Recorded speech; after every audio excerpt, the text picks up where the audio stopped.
Morning everyone. Magandang umaga po sa inyo lahat. Pwede ba tingnan mo na kayo ng magandang umaga? Yung may conviction, magandang umaga. Meron ba first time dito? May first time? Pwede itasyo kami ng first time. Yun, may first time. Oh. Welcome po dito sa Victory Tanawan. Ayan. Alam niyo po, no? I hope and pray na hindi ito yung unang ulit. Ito pa lang yung umpisa ng ating pag-usapan na magtutulungan tayo sa ating pag-lapit sa Panginoon at pagpapalago ng Panginoon. Alright? May niyo po dito sinasabi ko sa inyo. Sabi nga kanina ni Yarde, dito po sa Victory, dalawang bagay na po ang ating ginagawa. And that is we honor God and we make disciples. At baka nagtataka kayo, sino ba yung nasa harapan? Ako po yung magpapakilala na. My name is Jake Tan. I'm one of the volunteer preacher here at Victory, Tanawan, and Santo Tomas. Lagi nga po ako nandun, kaya madalang niyo ako makita dito. Pero today, ako po yung makakasama nyo sa buong preaching ngayong umaga. No? Buong pag-aalam natin kung ano ba yung sasabihin sa atin ng Panginoon ngayong umaga. Ngayon, alam naman po natin na ang date ngayon ay September 1. So pag nalaman natin na September, pumasok na yung unang araw ng September, tayo po ngayon ay tumawid na sa Bear Months. Tama? At pag nalaman natin na Bear Months, alam ko sa sarili ko at alam nyo sa sarili nyo na may isang tao na laging magpapakita sa inyo. May isang niya kasi na? Yan. For sure, makikita niyo siya, lagi na siya tutungaw sa mga social media, sa inyong Facebook account, Instagram, Twitter, sa po ba? Sa Messenger, sa Viber, pati Viber, grabe. Kasi kung saan talaga na mapapakit eh. Lumalabas, maaari sa panaginip mo, maaari napapanaginipan mo na siya ngayon, ano? Pero, alam niyo, maganda ka na ganito. Dito sa Pilipinas, nakakatuwa na kasi dito sa Pilipinas, hindi naman siya pinag-usap sa Santa Claus. Tama ba? Hindi siya gusto, hindi siya sikat. As kaya dito si Jose Marita. Pag nalaman yung Berman, si Jose Marita na yan. Pero, ngayon po, hindi si Jose Marita yung pag-uusapan natin. Ano? Hindi po patungkol sa kanyang pag-uusapan natin. Nasabi ko nga kanina, Bermans po tayo ngayon. Pag sinabi natin Bermans, ito po yung pumapasok na tayo sa buwan o sa panahon, sa season ng Kapaskuhan. Kaya, alam ko, ako yung unang-unang magsasabi dito. Merry Christmas po sa inyo. Advance Merry Christmas. Pwede ba kasama sa kami mo? Advance Merry Christmas. Dito yung nanawan niya na. So, maririnig din yan. Tuloy-tuloy, no? Hanggang maaga, pwede na kayo mag-start, mag-prepare. No? At pag alam natin na Bermans, ito po ay simula na ng ating pong pag-prepare. At higit sa lahat, ito po ay season ng pagbibigay. Giving. Hindi lang naman, ako'y naniniwala, hindi lang naman itong season na ito. Maaaring sa buong season ng buhay natin ay mahalaga po yung pagbibigay. O yung sinasabi natin, giving. Kasi bakit ko sinasabi ito? Sabi nga ni Arlene, nasa bago na tayong serye. At ito pong bagong serye, ito po yung nakatutok sa ating or sa usaping pera or finances. Pakisabi sa tabi yung usaping pera daw. Excited yun, no? Kasi usaping pera. Finances po, no? Ang ating pong series ay pinamaganda, nasabi na rin kanina, 100%. Pakisabi nga, 100%. O sa mga kabataan, parang si Ghost Fighter lang to, no? Parang si Taguro lang. 100%. Dito makikita natin, no? Malalaman natin yung kagustuhan ng Panginoon na ipaalam sa atin. Kasi in this series, we will learn how setting apart our finances for God and His kingdom is not only means to accomplish God's purposes, but it also has a great spiritual benefits for the giver and others as well. Dito makikita natin, malalaman natin, maiintindihan natin yung kagustuhan na gawin ng Panginoon, na kung saan kagustuhan ng Panginoon doon sa buong aspeto ng pagkatao natin. Gusto mo ng Panginoon na makita mo, malaman mo, maintindihan mo na lahat ng pinapagawa niya, lahat ng gusto niyang plano para sa buhay mo ay ikaw din ang magbebenepisyo. Higit sa lahat, hindi lang ikaw yung magbebenepisyo. Sa future, pati pamilya mo magbebenepisyo. Yun po yung ibig sabihin ng serye na ito. Tapos, dito sa series na to, makikita din po natin yung relationship ng finances at spiritual life. Kilala niyo po si Jake Tan? Kilala si Jake Tan. Nasabi po ni Jake Tan that every financial decision is a spiritual decision. Yan po ang kanyang masabi. Kaya naman ito pong series na to, pag-uusapan namin ito sa loob ng 3 linggo. And today, we will be focusing sa isa sa dapat nating maintindihan at malaman dahil tayo ay may relasyon sa Diyos. Today po, ang pag-uusapan natin is about setting apart all that we have for God. Pakisabi nga all? All na. Mamaya, babalikan natin yan. Setting apart all that we have for God. Yan po yung gusto natin pag-usapan ngayong umaga. Napakalaga na maunawaan natin, kasabay ng relasyon natin sa Panginoon, na gusto ng Panginoon na magkaroon tayo ng pagtitiwala. magkaroon tayo ng kapayapaan, no? Doon sa kung ano meron tayo na pinagkaloob sa atin ng Panginoon. Ang tanong, ano ba yung meron ka? Ano ba yung meron ako na kung saan masasabi natin hindi sa atin? Maaari kasi, yung iba sa atin hindi makapagpunta na ng bayad lupa. Sino may bayad lupa? Bulong. Maaaring iba meron na. Maaaring iba may mga sasakyan na. Tama? Maaaring iba may mga negosyo na. At iba naman, nagsisimula na kayo mag-ipon, no, sa pamamagitan ng kanya-kanyang trabaho. At yung mga estudyante, maaaring nagsisikap kayo sa mga panahon na ito para sa future nila. Naghahanda tayo. Kaya itong mga binanggit ko na ito po yung mga resulta. Resulta lamang ng mga binigay din ulit sa atin ng Panginoon. Ano ito? Kasi magagawa natin itong mga bagay na ito kung tayo ay mabilidad. Tayo ay may talino, may tiyaga, may sipag, may pangarap, may ambisyon. Tama? Now, itong mga binanggit ko, magmula doon sa resulta, hanggang doon sa ginamit ko para magpakuha mo yung resulta, lahat po ito ay hindi sa atin. Lahat ito ay biyaya lamang ng ating Panginoon na pinagkatiwala sa iyo at sa akin para sa ating buhay. Maliwanag. Maliwanag po ito, no? Na hindi lahat ng meron tayo ngayon ay sa atin. Yung talent mo, hindi sa iyan. Kay God yan. Yung pamilya mo, hindi sa iyan. Kay God yan. Yung talino mo, at kung ano pang meron ka, hindi sa iyan. Kay God yan. Yung wealth mo, yung ngayon ka, yung finances mo, hindi sa iyo yan. Kay God yan. No? Nagiging specific lang po tayo kasi gusto natin malinaw dito na ang lahat ng meron tayo sa mundo ay sa ating Panginoon. Tanong, who among you believe that everything we own and everything we have belongs to God? Pwede pakita siya naman. Yung hindi nagtaas, di ka naniniwala. Pag-picture ka, Lord. Naniniwala tayo, tama? Everything we have belongs to God. Now, tigyan natin ang kasi, paano mo naman sabi na may God talaga? Bigyan mo, actually maraming verses sa Bible na nagsasabi na talaga sa Panginoon. Ito lang yung isa. Colossians chapter 1 verse 16 sabi dito, for by Him all things were created in heaven and on earth, visible and invisible, whether thrones or dominions, or rulers or authorities, all things were created through Him and for Him. Everything belongs to God, including us. Tayo. Including our finances, including our wealth. Naniniwala po tayo na doon. Gusto ko na makonfirm bago tayo magdire-diretso. Naniniwala po? Now, since naniniwala tayo lahat, ang mahalagang tanong at siguro dapat natin itanong ngayon ay ito. How do you respond if you believe that God owns 100% of your wealth? How do you respond if you believe that God owns 100% of your wealth? At yan po ang ating sasagutin ngayong umaga. Kaya naman ngayon invite everyone to please stand. Tayo po ngayon ay babasa ng salita ng Diyos. I hope and pray na meron po tayong mga Bible na soft copy man and hard copy. Ang ating pong babasahin ngayon is from the book of Proverbs chapter 3 verses 9 to 10. Dalawang verse na po tayo ngayon. Kung wala po kayong Bible, meron tayo screen but ini-encourage nga namin na may dalaluhan tayo. Alright? Okay, let's read. Verse 9. Honor the Lord with your wealth and with the first fruit of all your produce. Then your barns will be filled with plenty, and your vats will be bursting with wine. This is the word of the Lord. Let us all bow down our head and let's pray. Lord, we thank you, O God. Right now, Lord, we are so grateful for our time today, O God, na kami nagsasama-sama. As your people gathered here in this place, O God, we pray that you continue to teach us, O God, on how we honor you with our body, with our wealth, with our finance, with our everything na meron kami, Panginoon. Lord, we pray that we ask that you reveal to us this morning kung ano ba talaga ang kahulugan na ipagkatiwala namin sa iyo ng buong buo ang lahat ng meron kami, Panginoon, at maisabuhay namin ito.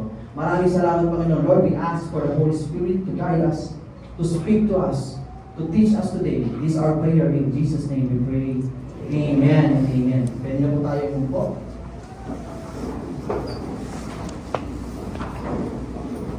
Yung binasa po natin is from the book of Proverbs. Familiar tayo dyan. This passage that we read is from the book of Proverbs, which is considered as book of wisdom, book of principle, no? Not a book of promises. No? Marami kasi nagsasabi na ito yung book na to ay promises. Pero hindi yun. Book of principle na kung saan pwede natin ma-apply sa ating buhay. Na pwede natin ma-apply sa panahon natin ngayon. Now, yung chapter 3 of Proverbs is a covenant passage. Sabi nga covenant, Covenant taxes. Pag sinabing covenant, importante po ito. Now, for clarification lang po, ang konteksto nito, ang nagsulat po nito, ang sabi nila, si King Solomon. Kilala si King Solomon?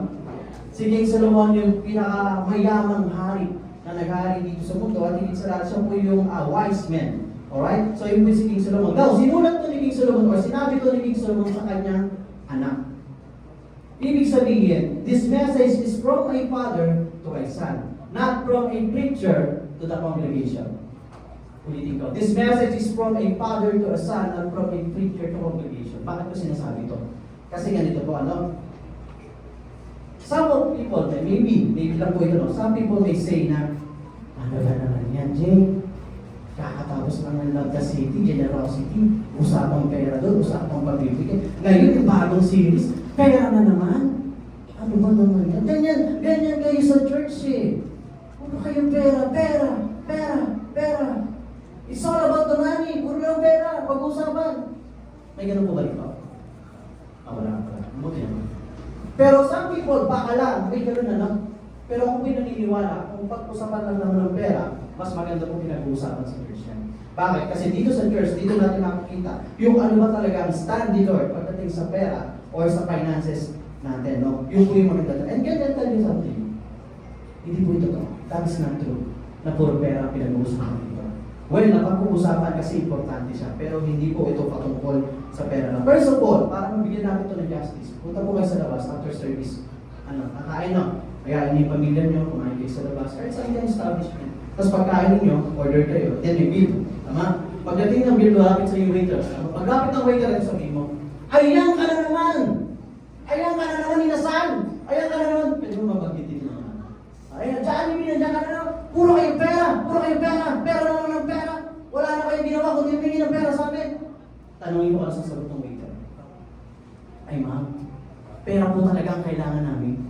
Kasi kumain kayo sa amin. Negosyo po kami. Kaya kailangan nyo magbayad. Tama? O kamayaman namin. Oo nga, nakalimutan ko. But this church is not about that. Wala pong seating arrangement dito. Pagpasok niyo po ba kanina, yung mga nagtatext nasa kaliwa, yung mga hindi nagtatext nasa kanan. May ganun po ba kanina? Wala, right? Hindi po pinag-uusapan dito kung sino nagbibigay o hindi nagbibigay. Wala po tayo dito dito, alright? Now, kapag kayo nangangailangan ng prayer, kapag kayo nangangailangan ng counseling, o nangangailangan kayo ng assistant ko dating sa church, no, ang nangyayari po, for the Giving Club member, please proceed or please approach this person. May gano'n ba kayo nakakausap? Wala. Right? Walang gano'n. Ano ba? For the Platinum Unique member, which reach this kind of tithes, or this amount of tithes, may gano'n po ba? Pwede na kayo mag-proceed kay Pastor AJ, o kaya kay Pastor Henry. Hindi. Anytime na gusto nyo silang kausapin, pwede. As long as pwede sila. Alright? Wala akong bayad. Lahat po na kailangan natin counseling, prayer, pwede. You get it with free. Wala po nag-check ng inyong giving history. Ay, see, ganito, parang kulang na yung times niya. Huwag na papasukin.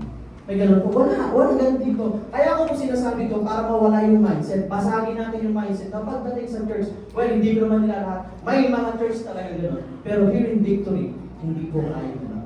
Alright? Malinaw tayo Malinaw tayo doon. Kasi itong mensahe na ito, nasabi ko nga kanina, from a father to a son, not from a preacher. Hindi po namin ito gusto, ay, pag-usapan natin ito. Hindi ito galing sa akin, hindi galing kila Pastor AJ, kila Pastor hindi po. Galing ito sa Panginoon. Gusto ko ma-realize natin, habang pag-uusapan natin ito, na ito ay mensahe ng ating Diyos o ng ating Ama for para sa atin. Because we are the sons and daughters. Malinaw? Klaro? Okay, sige, diretso na tayo. Dahil alam na natin na ito'y mensahe ng Panginoon at hindi namin, no? Puntahan na po natin. Dito po makikita natin, God gave us three truths. Three truths to teach us to evaluate the use of our wealth. Yung mga meron tayo. Ano ito? First, the motive. The motive. Kasi po, ganito, kapag po pinag-uusapan, ay, ano bang negosyo yung papasukin ko? Ay, ano yung blessing yung ano yung trabaho? Mag-iibang bansa na ba ako? Before po natin pag-usapan lahat yan, o before natin tanongin yan, kailangan alam natin yung motibo. Kailangan alam muna natin, bakit ba natin tinatanong yan? Bakit ba tayo nakakapag-isip ng ganyan? Ano bang layunin natin? Bakit natin nasasabi yan? Ito bang mga to na naiisip natin ay nakaka-honor kay God? Ito pa ang mga plano natin ay nakaka-honor kay God. Doon po muna tayo magsimula. Kailangan unahin natin yung bakit. Kasi kung dito pa lang ay iba-iba ng sagot natin at hindi na tayo sigurado, then we will not get the right answer. Or the answer that we are looking for to find the ultimate peace, joy with God. Ngayon, the motive. Sabi po sa verse 9, honor the Lord with your wealth. In this verse, malinaw na sinasabi na ang ating pong motibo dapat is to honor God. Now, the word honor, highlight po yan, is, ang ibig sabihin niyan is kabad. I know, hindi ko alam kung tama po kabad. Pwede ba sabi kabad? Ito po yung salitang Batanggenyo, na kung saan sinasabi ng Batanggenyo kapag nakakakita siya ng mga masasamang tao. Laek! Kabad. Kasi mo sabi, joke po yun ano? Pwede ito ba ano? Hindi. Ibig sabihin po ng salitang kabad, ito po yung pangasakit ng dyan mo. Nahihilaw. Kabot pala. Hindi, balikan natin. Kidding aside, ang salitang kabad po, ang ibig sabihin niyan ay heavy or weighty. Huwag mo tignan ng tabi mo. Iba yung sinasabi ko dito. Heavy or weighty. Ang ibig sabihin niya to make something heavy or weighty. Let us all remember, nung panahon na ito, during those times, sila po ay nasa agricultural society. Meaning to say, sila po ay nagtitrade. No? Sa pagtitrade nila, napakalaking factor po ng bigat or ng timbang. No, the more na nagdadagdag ng timbang, the more lumalaki yung bayad sa'yo. Ganun po sila nung panahon nila. Kaya napakalaking bagay sa kanila itong honor na to na sinasabi nito. So when we say we honor, it is not about the question of what you say, o sino ka ba, what is your position dito. Pag sinabi po natin honor, it's a question about value. About value. Honoring someone means giving him the proper weight, giving him the reverence, the respect, and importance. To honor someone is to acknowledge his or her value. Kung gaano ba siya kabigat sa iyo. Now, may tanong po ako, konting illustration lang natin, konting katanungan. Sino po dito nag-add to cart sa Shopee at Lazada? Taas doon sa akin kamay na. Sino dito? Sige, para specific. Sino dito yung more than 100 na yung nasa auto cart mo? Ang dami, di ba? Tanong, ba't di mo binibili? Budgeting. Wala akong budgeting. Budgeting. Pero, kapag nabigyan ka ng opportunity, may pera ka ngayon, may pambili ka. Tanong ko po, anong uunahin mo? Ito ba'y para sa bahay nyo? Para sa negosyo mo? O para sa sarili mo? Huwag ka na sumagot. Bakit ito tinatanong? Kasi po, ganito, kung ano uunahin mo doon, yun po yung may bigat sa puso mo. Yun yung matimbang. Yun yung ino-honor mo. Kaya mo nga siya yung, ito po yung sinasabi ka na honor. Hindi ko basta salita lang ito. Totoo po ito. Sino dito yung mga husband? Dito po talaga, mag-practice tayo, lagi tayo tataas sa kamay, ha? Husband, huwag mo ikahiya, itaas mo yan. Nagbibigay naman ng regalo sa asawa. Hindi. Nagbibigay naman, tama? I hope and pray na kapag nagbibigay tayo sa ating asawa ng regalo, ay nung-consider po natin yung weight. Yung weight. Hindi yung weight ng spouse mo, kundi ng spouse. Dito physical weight. At tumingin kasi sa asawa, weight. Hindi yun, timbang. Ibig sabihin, hindi ito patungkol sa presyo. Patungkol ito sa value. Gaano mo binavalue yung relationship ng dalawa. Right? Yun po yan. Yan po yung sinasabi nating honor dito. Now, when we say we honor the Lord, ibig sabihin natin ito, we give God the proper way. Madalas natin sinasabi, honor God and make disciples. Ang tanong, gaano po ba katimbang talaga yung honor God sa atin? We need to ask ourselves, do I value God in my life? Importante ba talaga ang Diyos sa akin? Ino-honor ko ba talaga si God o sinasabi ko? Importante ba at matimbang ang Diyos sa akin? And most Christians, kapag tinanong mo ulit mo, ayun naman, sobrang valuable si God sa akin. Honor na siya sa akin eh. Tama naman. But remember, madali mong sabihin na ino-honor mo si God. Tama? Madali kasi yan eh. Masasabi naman yan.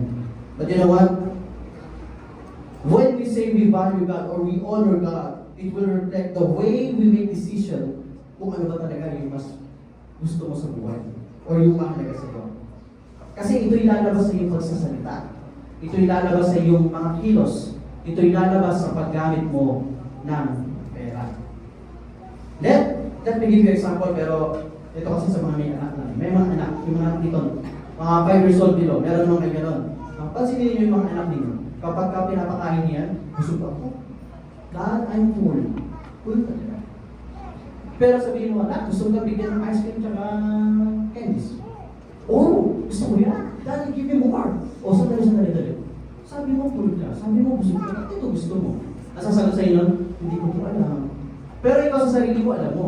Bakit? Kasi nga, alam mo na mas binavalue niya at mas mahalaga sa kanya yung candies at saka yung bibigyan mo sa kanya o kung ano man yung offer mo sa kanya. Doon ko nakikita, obvious na obvious kasi yun eh. Obvious na obvious. Nga, bakit ko sinabi yung illustration na yun? Kasi, same thing with God. Tayo po.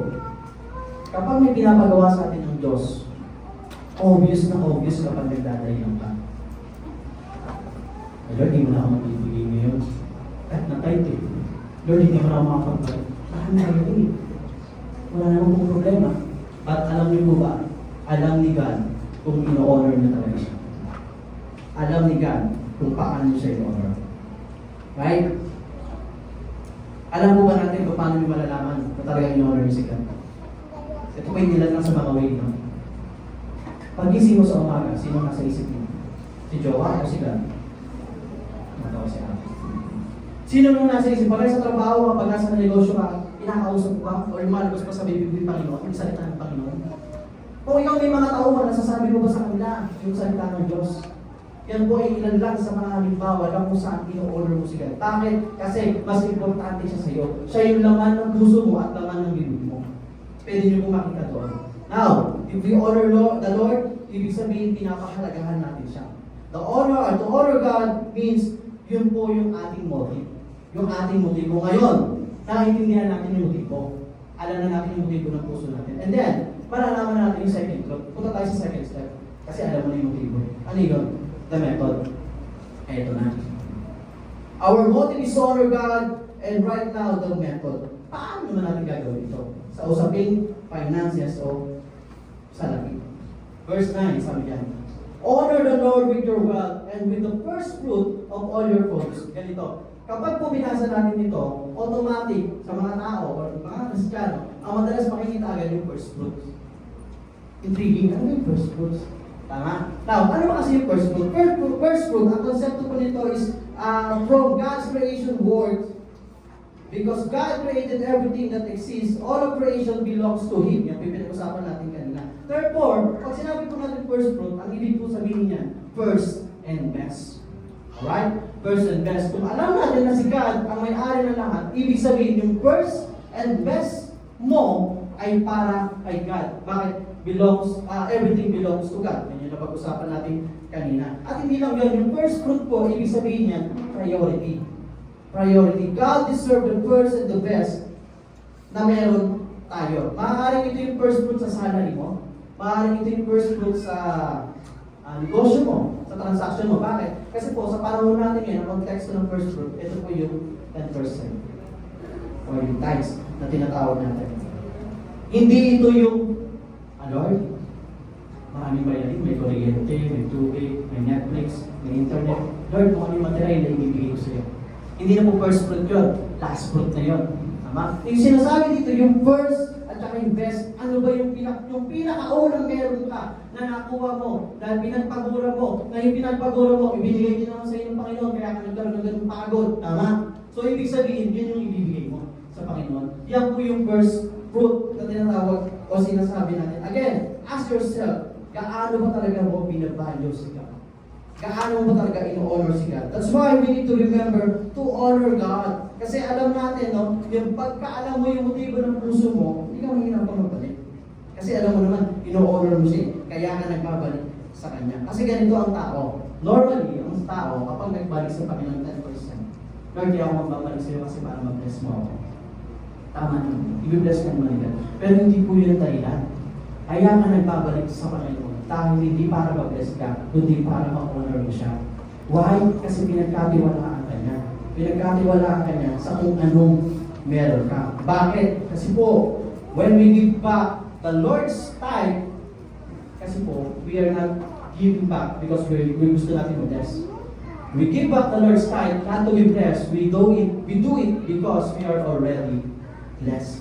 Pinagpala na po tayo ng Panginoon. Yung mga pagbabalik natin sa Panginoon, nagpapakita lamang ng pag-honor sa Kanya, pag-acknowledge sa Kanya that God is the source of everything. Whatever the problem, kasi may problema. Whatever the situation, no matter what the situation na pinagdadaanan mo sa usaping finances, God still provide. Nagpo-provide pa rin. God is our provision. Yes, madaming bayarin. Katulad kanina sabi ko, marami kang gustong gastusin. Pero Lord, marami pa rin naman dapat ipagpasalamat sa iyo. Tama ba? Meron naman kayo mga pagpapasalamat sa Panginoon. Right?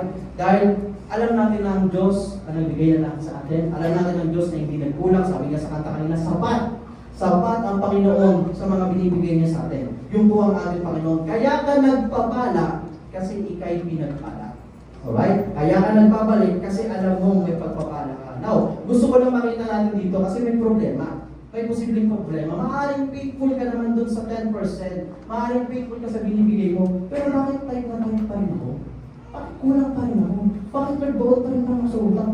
Ano ba yan? Akala ko pag nagbigay ako sa iyo, Lord, magiging okay lahat. Matanong yan yung sarili mo. Ay, hindi ako lang. No? Lord, bakit gano'n? Mamaya po malalaman natin. Kasi maaaring may problema. Maaaring may problema, kaya po natin nasasabi yan. Kasi po, alam niyo, sinabi natin sa verse 9, before dumating sa first fruit, may naunang sinabi ang Panginoon. Balikan natin verse 9. Baka walang problema sa 10%, baka ang problema nandito. Sabi diyan, honor the Lord with your wealth.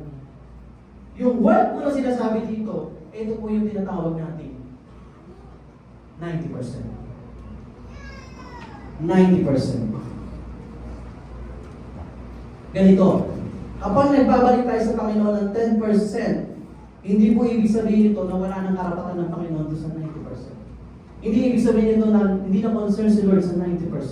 Kasi dito marami nadadapa. Dito marami nagiging problema, no? Hindi ko naman sinasabing lahat. Pero ito po yung nagiging problema. Nasabi ko po kanina, God owns everything. God, sa kanya mo lahat, belongs to Him, including the 90%. That's why, yung title po natin ngayon ay 100%, hindi 10%. 100%. Now, ganito. When we give up the whole tithe, the 10%, the 10% is the representation of the 90%. Ulitin ko. Yung 10% na binibigay natin sa Panginoon is the representation of the 90% na naiwan. Ganito kasi madalas sa mga tao. Lord, nagbigay ako. Faithful ako. Consistent at magnificent ako magbalik sa iyo, Panginoon. Magnificent lang. Lord, i-witness mo ako. Well, tama naman po yun. Kagaya na sinabi ko kanina. Kasi ganito, when we give back our tithes, the Lord's tithe, we are positioning ourselves into the blessing. Pinoposition mo yung sarili mo sa pagpapala ng Diyos kapag nagbabalik ka ng tithes mo. Kaya lang, bakit kung makalimutan natin o nakalimutan natin na before mo walang i-position yung sarili mo, pinagpala ka na ng Diyos. Una sa lahat, hindi ka naman makakapag-tithes kung walang provision. Right? Hindi ka naman makakapagbalik kung walang blessing. So, meron ng provision. Now, ganito. Para lang mamaintin natin to. When we give up our 10% or the 10% para sa Panginoon, ang nangyayari po niyan, ganito. Lord, ito po'y sinusurrender ko sa iyo. Yung tithes ko, yung 10% na para sa iyo. Ang ibig sabihin po nito, ina-acknowledge kita sa buhay ko. Ang ibig sabihin po nito, Panginoon, yung 10% na ito ay nagre-represent ng 90% ko. Ang gusto ko mangyari, Panginoon, makialam ka sa 90% ko. Kasi Panginoon, alam ko, kapag yung 90% na meron ako lang nag-handle nito, mamimismanage ko ito. Kasi gastos dito, gastos doon, bili dito, bili doon. Kaya Panginoon, tulungan mo ako. Ang pagbabalik po natin sa Panginoon, sana po maintindihan natin hindi po ito para maging faithful ka lang doon sa 10% or sa tithes or sa binibigay mo sa Panginoon. Hindi ko. Nagiging faithful ka sa 90% din na meron na iwan sa iyo. Yun po yan. Kaya nga 100%. Hindi po pwede na pansinin niyo. Kasi pag ang mindset ng tao, faithful lang magbabalik sa Lord. I-bless mo ako ngayon. Ngayon itong 90% sa akin, kung saan sa kulat na ni Lord, wala ka na pakialam. Bakit i-bless mo lang ako?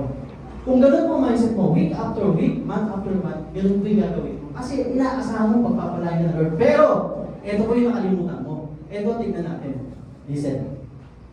Hindi kaya yung pagpapala ng Diyos na bibigay sa iyo o yung blessing na inaasahan mo doon sa 10% na binalik mo, hindi kaya gagalaw ang Diyos doon sa 90% na meron ka.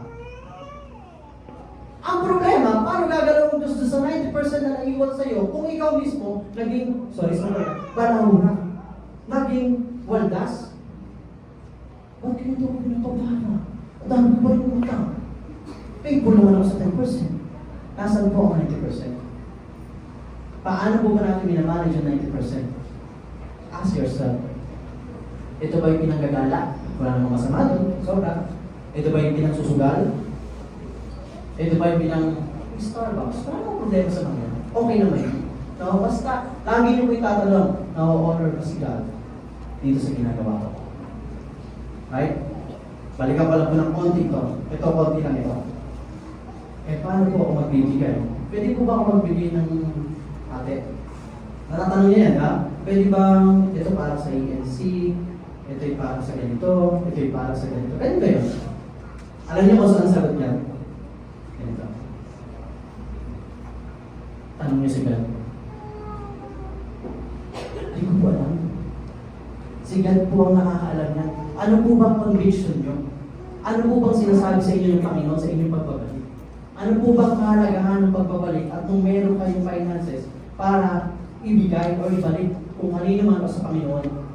Tanungin niyo po si Lord. Si Lord po ang kakausapin natin pagdating sa mga ganyan kasi kakausapin tayo ng Panginoon pagdating sa ganyan. The whole tithe of 10% is the representation of remaining 90% of what we have. You know what? Our use of wealth reveals our values. Our use of wealth reveals our value. We need to understand that all of these things na meron tayo ay biyaya lamang ng ating Panginoon. That's why we need to consider, Lord, paano bang gagawin ko dito sa tahanan ko? Lord, paano bang gagawin ko dito sa sasakyan ko? Lord, paano bang gagawin ko dito sa trabaho ko? Lord, paano ba kita mai-honor dito sa wealth na meron ako? Lahat ng bagay, lahat ng ginagawa mo, dapat tinatanong mo sa Lord, Lord, paano ba kita mai-honor dito? And you know how? Paano po? Ipagkatiwala mo sa kanya 100%. Not only the 10%, but also the 90%. Wealth pa lang po yung pinag-uusapan natin dito. Wealth pa lang po ito. Alam niyo po, no? Hindi kinakabahan sa Satan kapag may paplano kayo ng magandang gawin para sa Panginoon. O, nagpaplano kayo. I'm planning to do this, planning to do para kay Lord. Hindi po siya kinakabahan dyan. Alam niyo kung saan siya kinakabahan? Kinakabahan siya kapag alam niya na yung kung anong meron ka na biyaya sa iyo ng Panginoon ay dinepende mo sa Panginoon at binigay mo sa Panginoon. If you give your 100% to God, doon po siya kakabahan. Bakit? Kasi alam niyo Satan na wala na sa iyo yung pag-handle na kay Lord na. Ibig sabihin, hindi siya basta-basta makakapasok. Kaya kapansinin ninyo, now, although ganun lang naman, sapat lang naman, merong spiritual gift or merong spiritual benefit. Okay ka. Kasi hindi ka mapasok ng kalaban. Gawa ng ibinigay mo, idinipende mo sa Panginoon yung meron ka. Our use of wealth reveals our values. Yung katotohanan. And now, alam natin yung motive. To honor God. Yan ang agad una natin isipin. The method, giving back our tithes, or yung tithes, the Lord's tithe. Ano ba? The 90%, ipagkatiwala natin sa Kanya. And then the last truth, the Maker. Yan po yung huwag natin kakalimutan, the Maker. Alam niyo po, no? It is not only about the motive, it's not only about the method, but most especially, it's always about the Maker. Sabi po sa verse 10, then your barns will be filled with plenty, and your vats will be bursting with wine. Sa panahon po nila, ganito po. Pero kung iisipin ninyo, may paglalagyan. May barns, may vats. Anong ibig sabihin nito? Paano natin ito may apply sa panahon natin yan? Ganito po. Dito po papasok ngayon kung ano yung merong pinagkatiwala sa Diyos. Maaaring ito yung trabaho mo. Maaaring ito yung negosyo mo. Maaaring ito yung pinagpupunan mo. Yan po ay pagpapalain ng Panginoon. Yan po gagalaw ang Panginoon. Pero kung iisipin mo, paikot-ikutin natin, kasama pa rin po yan sa 90% na naiwan sa iyo. So, kailangan po natin ma-manage na mabuti kung ano yung meron tayo. Kung ano yung naiwan sa atin. Kasi kahit gaano maka-faithful doon sa 10%, if you mismanage the 90%, magkakaroon pa rin ng struggle. Magkakaroon pa rin ng problema. Pero ang ganda lang ito, no? Pansinin niyo. Pwede naman sabihin ni Lord, I am the Maker. I own everything. Period. Bakit dinagdag yung verse 10? Bakit pa niya nilagyan? Pwede naman, di, aking lahat dyan, aking lahat. Pero hindi dinagdag yung verse 10. Sa Pilipinas, o hindi na sa Pilipinas, sa mundo natin, CEO, boss, ako yung boss dito. Ako yung masusunod. Lahat ng iutos ko gawin mo. Pwede naman gawin ni God yun eh. Tama? God siya eh. Pero hindi niya sinabi. Sabi niya, ay, ano bang yung pinapagawa ko sa iyo? At the end of the day, I will bless you. I will bless you. Yun po yung kagustuhan. Gusto sabihin sa atin ng Panginoon, God says, put me first and you won't regret it. Grabe si Lord, no? I-asking, sinasabihin niya tayo na gawin yung mga bagay na kung saan yung mga bagay tayo naman yung mag-benefits. Tapos, pag nag-benefits ka doon, meron pang kasolidyon. Pagpapalain ko ba ng Diyos? Ganun po yung ating Panginoon. God is saying that put me first and you won't regret it. Now, kasi yan. Patapos na po ako, ano? The moment you surrender everything to the Lord, that's the time na papasok yung protection. Protection, hindi lang sa'yo, maging sa kung anong meron pinagkatiwala sa iyo, Panginoon. Now, may tanong po ako. Sino dito may pera? Taas ang pera. Ito na. Pera. Yung hindi nagtaas, wala ang pera. Pero marami dito sa kabila. Sino dito may pera? 500! Yan, 500 na lang. 500 pesos. Sino may 500 pesos? Maghihingi yan natin ako sa bilis. Sige, masyado kayo na lang. 200 na lang, 200. 200 pesos. Kasa ka mga, papalain, malakas ang tayo. 200! Pwede ba? Pwede ako magkawag. Okay lang. Pakita siya ulit may 200. Wala na nagtaas na. 200 lang po yan. Dito tayo sa gitna. Dito tayo sa gitna. Pwede ba natin bigyan si bro, ano bang pangalan mo? Yan, ayaw ko yan. Bro, tayo ka para makita yung ganda lalaki mo. Janry po, Janry. Janry! Yan, Janry. Bro, nagtaas ka ng kamay. Nagtanong ako, meron ka bang 1,000? Nagtaas ka ng kamay. 1,000 talaga? Nasa business ko. Sa kasi. 200 na para, no? 200 na. Alright. Bro, may pakiusap ako. Okay lang ba hingin ko yung 10% ng 200? Kung okay lang sa'yo, okay lang ba? Yes po. Wow, generous. 10%. Pero bakit nalilitan ako?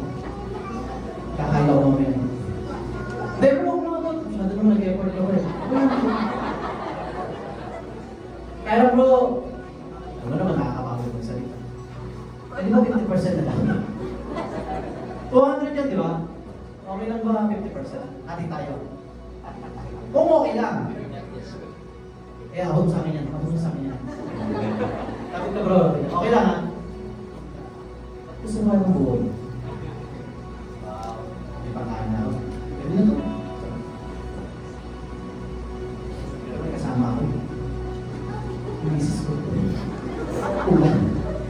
Bro, kayo ko ulit. Bro, tayo ko ulit. Sorry. Bro, okay lang ba? Janry, no? Janry. Okay lang ba? Hingin ko na lahat. Uy! Baka pakitang tao lang yan. Sige, okay lang. Wow. Bro, kunin ko ah. Yan, ito ka na ako. Pagkain mo na pakain na naman. Bro, may tanong ako. Nakaka-curious kasi. Tanong ko lang, bakit parang mayaman ka ba? Bro, ba't parang ang dali mo ibigay sa akin yung pera? Yung 200 pesos. Bakit yun? Binigay mo sa akin kanina eh. Ha? Sa'yo po yung pera. Sa akin ba to? Opo, binigay mo sa akin kanina. Bago nag-start yung Bago nag-start yung Opo. Akin pala ito, makalimutan ko. Ano ba na to? Listen. Nakakatawa na. Masaya. Nakakatawa. But listen to this. Madaling magbalik. Madaling magbigay kapag alam mong hindi sa'yo. Ngayon, anong pumipigil sa'yo na ibalik lahat ng meron ka sa Panginoon? Unang-una sa lahat, alam mo naman sa Panginoon yan. Anong kailangan maging kontra? Anong kailangan pumigil? Lord, ito lang meron ako. didn't know, lahat ng meron tayo galing sa Panginoon. Honor the Lord with your wealth, with your finances. Kapag alam mo sa Kanya yan, walang hirap, ibabalik mo yan. Amen? Ito pa. Rod Henry. Ito tayo ko eh. Sorry na kapag ka. Dahil tapat ka, dahil pure yung heart mo, bro, yung 200 sa inyo. Balik sa amin. Eh bro, sa inyo yan. Pinagpala ka ng Lord. Alam natin maliit na halaga, pero money counts kahit magkano. Right? Bro, thank you. Pwede ka naman ba? Listen. Listen to this. Kapag nakita ng Diyos na pure yung heart mo, na nagtitiwala ka sa Kanya, na kahit Lord, ito na lang yung meron ako, ibabalik ko sa iyo. Kasi hindi sa akin to. Alam mo ang gagawin ng Diyos? Ibabalik din niya sa iyo. Pagpapalain ka niya. Imposible hindi ka na pagpalain. At ang maganda sa Panginoon natin, kung ano yung hinihingi natin, hindi lang yun yung ibibigay niya. Bakit alam niya kung para saan yung pagpapala niya? Ito'y para gamitin ka rin, maging pagpapala sa iba. Yan po yung Panginoon natin. Sarap, no? Sino may 1,000? Wala na akong pinigay sa Lord. Thank you, Lord, for all the blessing. Let's all stand.